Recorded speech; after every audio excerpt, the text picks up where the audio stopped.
नमस्ते दोस्तों, welcome back HTET PGT math 2024 solution. आज का हमारा क्वेश्चन है the pair of equation 3x minus 5y equal to 7 and minus 6x plus 10y equal to 7 है। इसके कौन से सॉल्यूशन होगा? Unique, infinitely many solution, no solution या टू सॉल्यूशन। तो ये सिर्फ एक बेसिक सा क्वेश्चन है अपने 10th का। इसमें हमें क्या देखनी होगी? अपनी कंडीशंस। तो कंडीशन जैसे अगर हमें लीनियर इक्वेशन मिली हो तो नॉर्मली वो हमें किस रूप में मिलती हैं? ax plus B Y equal to C. जैसे हमारे कोई भी एक linear equation with two variable ax plus B Y equal to C. अब हमारे पास दो इक्वेशन है तो पहले वाले के वैल्यू को हम कह देते हैं 1 a1x plus b1y plus c1। Similarly जो दूसरी इक्वेशन होगी वो हो जाएगी a2x plus b2y equal to c2। अब हमें कंपैरिजन करनी होगी इनकी रेशियो की। यदि हमारा a1 अपॉन a2 वो डज नॉट इक्वल टू होगा b1 अपॉन b2 के, तो इसका मतलब हमारा क्या होगा? यूनिक सॉल्यूशन, यानी x और y की सिर्फ एक ही वैल्यू आएगी।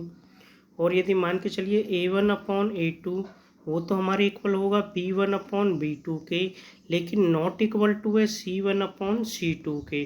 तो इस कंडीशन में हमारा नो सॉल्यूशन, उनका कोई भी सॉल्यूशन नहीं हो सकता। सिमिलरली यदि हमारा ये हो a1 upon a2 equal to b1 upon b2 equal to c1 upon c2, अगर ये तीनों कंडीशन सेटिस्फाई हो रही हैं तो हमारे तब उसमें होंगे इनफाइनाइटली मैनी सॉल्यूशन। सॉल्यूशन की बात में करें तो हमारे पास ये हो जाएंगे। और यदि वो लाइंस की बात करें तो इस वाले केस में तीनों इक्वल होंगे तो हमारी लाइंस कोलिनियर होगी, कोलिनियर।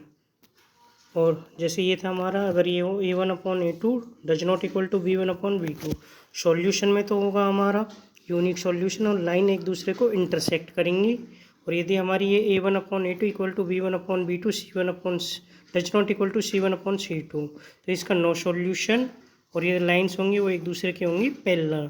तो अब यदि हम इस क्वेश्चन में अगर देखते हैं तो इसको करते हैं इरेज।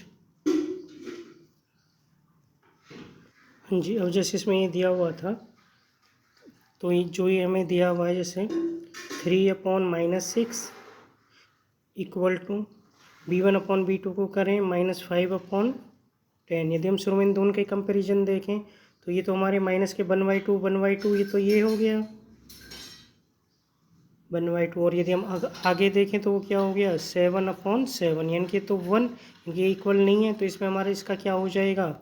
No solution. क्वेश्चन इसका option number 3। Okay, thank you.